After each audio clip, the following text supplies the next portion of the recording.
जय श्री कृष्णा दोस्तों, स्वागत है आपका हमारे यूट्यूब चैनल एक्टिव वॉइस में। दोस्तों, आज का प्रसंग बहुत ही ज्ञानवर्धक है, इसलिए कहानी को अंतिम समय तक देखिए। दोस्तों, एक नगर में भूख, प्यास, नींद एवं आशा नाम की 4 बहनें रहती थीं। एक बार चारों बहनों में लड़ाई हो गई। भूख कहती मैं बड़ी हूँ, नींद कहती मैं बड़ी हूँ, प्यास कहती मैं बड़ी हूँ, आशा कहती मैं बड़ी हूँ। चारों इस विवाद को लेकर राजा के पास पहुँचे। एक ने कहा कि मैं बड़ी हूँ, दूसरी ने कहा मैं बड़ी हूँ, तीसरी ने कहा मैं बड़ी हूँ। इसी तरह चौथी ने भी कहा मैं बड़ी हूँ।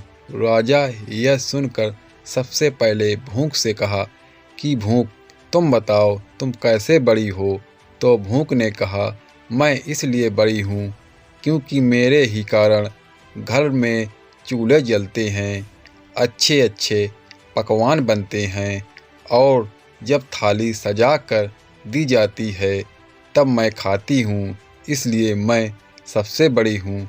यह सुनकर राजा ने अपने सैनिकों को आदेश दिया कि जाओ और राज्य के प्रत्येक कोने कोने तक यह घोषणा कर दो कि आज से किसी के घर में भोजन नहीं बनेगा। फिर देखते हैं जब भूख को भूख लगेगी तो क्या करेगी। पूरा दिन बीत गया, पूरी रात बीत गई। जब सुबह हुआ तो भूख को भूख सताने लगी, तो वह इधर उधर भोजन का तलाश करने लगे। जब उसे कुछ नहीं मिला तब वह भूख के कारण घर में पड़ी बासी रोटियां को खाने लगे। प्यास यह सब देख रही थी, वह तुरंत राजा के पास गई और बोली, हे राजन, भूख हार गई, घर में पड़ी बासी रोटियां खा रही है, देखिए मैं सबसे बड़ी। राजा ने कहा, तुम बताओ तुम कैसे बड़ी हो। प्यास ने कहा, मैं बड़ी हूँ क्योंकि मेरे ही कारण लोग कुआं खुदवाते हैं, तालाब बनवाते हैं एवं बर्तनों में पानी का संचय करते हैं, और जब किसी पात्र में भरकर मुझे पानी देते हैं तभी मैं पीती हूँ, इसलिए मैं बड़ी हूँ। यह सुनकर राजा ने अपने सैनिकों को आदेश दिया कि जाओ पूरे राज्य में घोषणा कर दो कि कोई भी कुआं न खुदवाए, कोई भी बर्तनों में पानी न भरे, सभी तालाबों और कुओं में कड़ी पहरा लगा दो। जब प्यास को प्यास लगेगी तो क्या करेगी। पूरा दिन बीत गया, एक रात बीत गई। जब दूसरे दिन प्यास को प्यास सताने लगी तब वह इधर उधर भटकने लगी। उसे जब कहीं भी पानी पीने को नहीं मिला तो मजबूर होकर गड्ढे का पानी पीने लगा। नींद यह सब देख रही थी, उसने तुरंत राजा के पास जाकर कहा, हे राजन, प्यास हार गई, वह गड्ढे का पानी पी रही है, इसलिए मैं सबसे बड़ी हूँ। राजा ने कहा, तुम कैसे बड़ी हो। तो नींद ने कहा, मैं इसलिए बड़ी हूँ क्योंकि मेरे ही कारण लोग पलंग बनवाते हैं, बिस्तर लगाते हैं। जब मुझे बिस्तर लगा कर देते हैं तब मैं सोती हूँ, नहीं तो मैं नहीं सोती हूँ।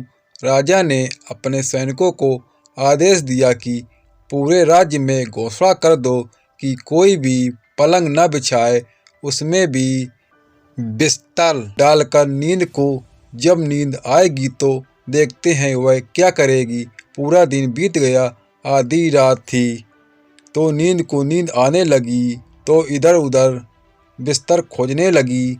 जब बिस्तर नहीं मिला तो मजबूर होकर ऊबड़ खाबड़ जगह पर ही सो गई। आशा यह सब देख रही थी, उसने तुरंत राजा के पास जाकर कहा कि हे राजन, नींद हार गई, वह ऊबड़ खाबड़ जगह पर बिना बिस्तर के नीचे सो गई, इसलिए मैं बड़ी हूँ। राजा ने कहा, तुम कैसे बड़ी हो। आशा ने कहा, मैं इसलिए बड़ी हूँ क्योंकि लोग मेरे कारण काम करते हैं, नौकरी धंधा मजदूरी करते हैं, परेशानियाँ उठाते हैं, लेकिन आशा के दीप को बुझने नहीं देते।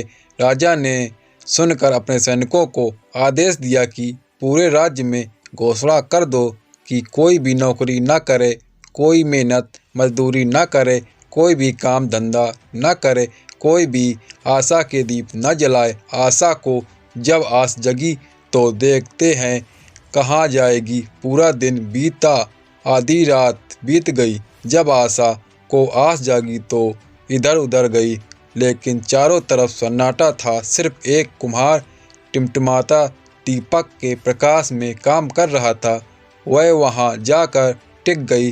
कुम्हार ने देखा उसका सोने का दीपक, सोने की बाती, सोने का महल बन गया। दोस्तों, जिस प्रकार कुम्हार की आशा पूरी हुई, उसी प्रकार आप लोगों की भी आशा पूरी हो। आप लोग भी आशा का दीप प्रज्वलित कर कर्मों को करते रहिए। दोस्तों, आशा करते हैं यह कहानी आपको अच्छी लगी होगी, तो इस वीडियो को लाइक करके चैनल को सब्सक्राइब जरूर करें। दोस्तों, कमेंट बॉक्स में जय श्री कृष्णा जरूर लिखें।